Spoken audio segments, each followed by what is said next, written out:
So here's this vortex swirling with all things wanted by you, and here's you over here holding yourself apart from it by the habit of thought, by the thought you keep thinking, by the chronic thought, by the drum you keep beating, by the online chat group that you respond to, by the stuff that you are reading and talking, by the things that you're keeping alive with your conversations with your friends. You are holding yourself, not meaning to, not wanting to, apart from who you've become.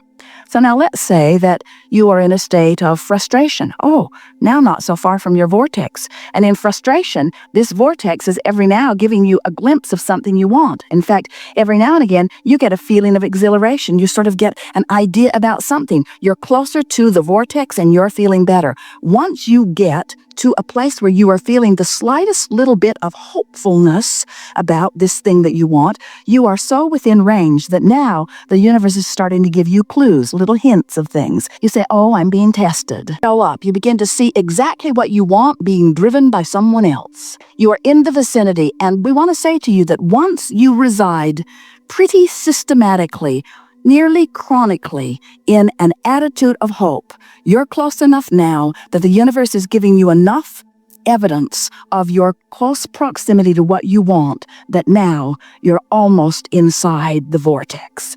And when you find a little bit, only a tiny, tiny, tiny little bit of belief, you're in.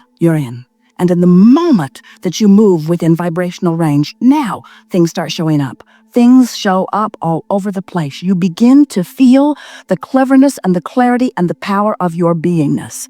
Now, most of you are moving in and out of your vibrational escrow all day, every day, depending upon the subject. There are some subjects you're so far away, nobody wants to talk to you about that anymore. You know those subjects. You have friends that have them, that issue they've got. And they always, no matter what you're talking about, they manage to bring the conversation around to that issue. If you keep beating the drum of where you are in relationship to what you want, you just hold that tension.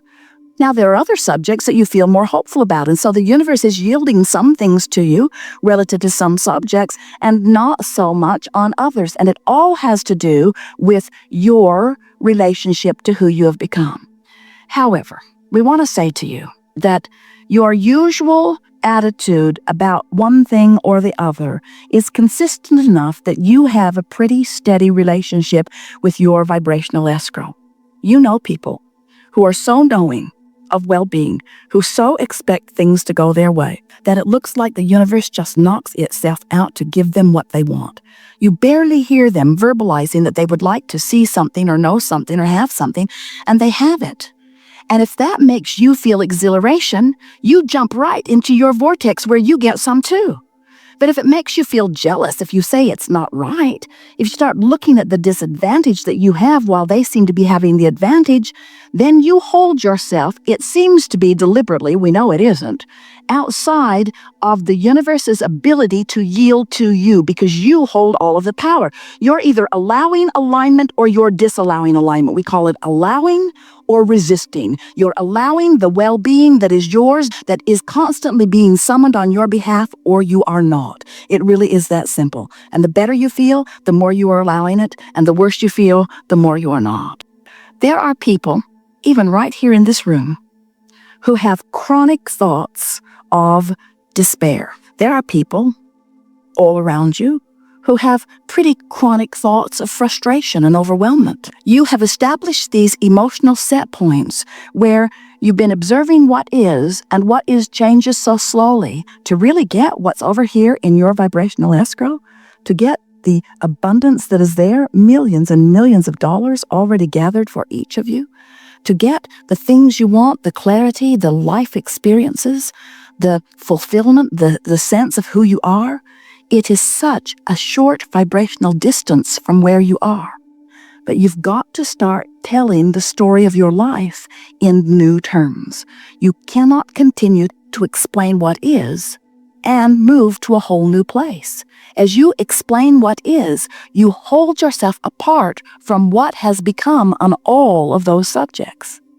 Jerry and Esther, because they move about in their monster bus, and because it is a monster machine with so many moving parts, it gives them so much opportunity to observe what is. And it gives them so much opportunity to observe what is and explain it to others in very comical fashion. In other words, when the giant awning that is the full length of the bus goes out and then goes crazy and binds itself all up, and then the bus can't be driven because the awning isn't in, it seems like a story worth telling. When people from all around the campground come and look, first of all, they've never seen such a beautiful machine, and they're mumbling in the background. Do you know how much that cost? Do you know how much that cost? Do you know how much that cost? And then when they see something that cost about as much as all the other things in the campground put together, when they see it malfunction, there is a great cry of delight from the crowd. The little boy, he's 10, he says, "Gee, lady, seems like something that expensive ought to work." And Esther says, "That's exactly the story I tell. It ought to work." And there is a deep-seated resentment somewhere within me that it isn't working. It's like a conspiracy. It's like a universal conspiracy, or at least the manufacturers of the coach. They have put little time bombs in this bus. And they've planned it just right at the most inconvenient of opportunities. Well, of course, you all know that Esther needs to tell a new story. She can't find what she is looking for in anything, as she's looking at what she does not want. And many say, "But Abraham, it's reality. Don't we sort of kind of have to face reality?" They certainly couldn't drive around with their awning hanging out, and it wasn't in. Don't they have to face that reality? And we say, of course you have to face reality. But the emotional slant you put on it is what matters most. Now, Jerry and Esther, they were laughing. They were having a good time. Except when Jerry went to get his tools, the bin where the tools are wouldn't open. Something's wrong with the lock. And the little boy says, "Gee, mister, seems like something that costs this much ought to open." So Jerry got his only tool, a hatchet. He climbed up on the ladder and began pounding on the piece that seemed to be the culprit. And then the awning began to move, but because it was all tangled up in the back awning, it was making more of a problem. So he's shouting at Esther, "Stop the awnings from moving." But the machine that operates the awning is not working. And Esther has a panel of buttons on the wall. There are 16 of them that operate the awnings. And they all say different things in code. Curbside forward, curbside middle, curbside rear, retract, extend. There were so many options. And in a moment of panic, Esther could do nothing other than push all of them. So the awnings are moving out and in, and the campers are delighted. And Esther is laughing so hard she pees her pants.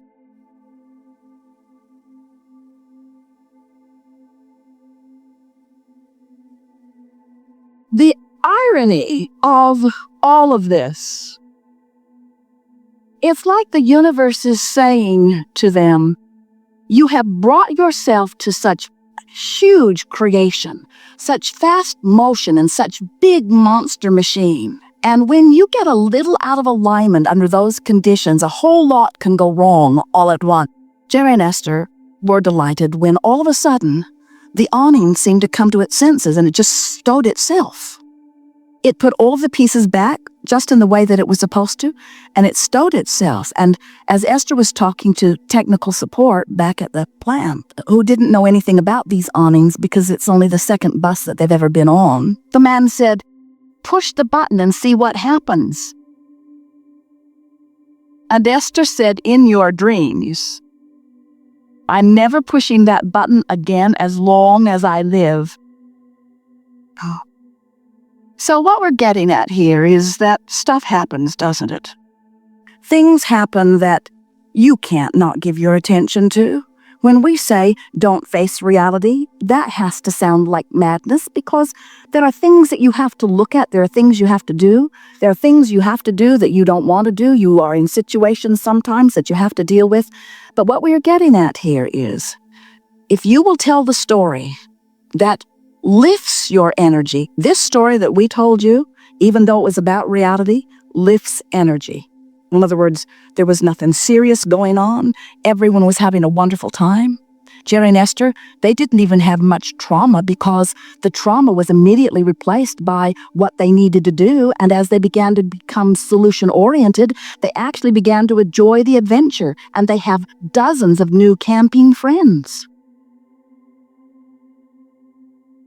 And so we want you to just lighten up. We want you to realize that even when it feels like something bad has happened, even when it's something that is much more intense than an awning that is malfunctioning, maybe it's something going on with your body or with your relationship or with someone that you care about, we want you to know that if you can find a way of reframing the story so that you can laugh about it and mean it rather than cry about it and mean it, you move closer to the vibrational escrow where all of your solutions are. And do you know that every time you deal with some real-life situation, you ask for an improved life experience? And as you ask for an improved life experience, it's there for you, waiting for you to become a vibrational match to it. You've just got to find a way of telling the story in a way that feels increasingly better to you. Esther said to Jerry that they're on their way. As soon as they leave here, they're going to drive steadily to the place where this bus was born. And they know that those people will restore it. There's something that is out of whack in its electronic system that is affecting many things. And they'll fix it. Esther knows that they will fix it. And she says to Jerry, you know, the feeling that I have and the attitude that I want to project to them is, I know that you can fix this, and I am so appreciative that you can and will. And she remembers that last time she was on her way back there with things on her list, not this many things. With things on her list, her attitude was not one of appreciation, it was one of blame. It was one of, it shouldn't be happening, rather than, I'm appreciative that you're going to be able to do something about it. That small difference in the story that she's telling. In other words, she had a conversation with a man that she's talked to many times, and he's never been open and fun with her. And they were laughing so hard that Esther had to stop at a rest stop so that she could continue the conversation. In other words, she can feel that her vibration about this has shifted, and therefore her resolutions are on her doorstep. And the thing that we want you to understand is, when you get into that place where you've decided that nothing should ever go wrong in your life, you're on the wrong side of creation, because here in this environment in which you are creating, there are all kinds of options that give you the clarity about what you want. We want you to lighten up and stop asking yourself to be on the cusp of perfection at all times. It's not logical in this contrasting world in which you live. We just want you to take what's happening lighter. We want you to release the tension within you and stop holding yourselves to perfect standards, and instead accept that this magnificent life in which you are living is always working to accommodate you. Always working to accommodate you, no matter how it looks. No matter how it looks. Sometimes the things that in the moment of them seem the darkest and the worst, and the most unjust, the most unfair, the most inappropriate, sometimes those things are the things that cause you to put the biggest deposit into your vibrational escrow. And when you lighten up as time goes by, you are served so by that contrasting experience. And we're not encouraging you to go out and get into trouble just so you can fill up your escrow. There's plenty there. You got enough going on there to keep you happy for 20 or 30 lifetimes. We're just saying, don't freak out when you're in the middle of a what is that causes you some distress. Just do your best to tell the story from where you are in an improved state of being until you bring yourself to a place of speaking of trouble as past tense, of trouble as something that is so rare, of trouble as something that you almost look fondly upon, because it is true in every case. The trouble that you've lived has caused the beingness that is you.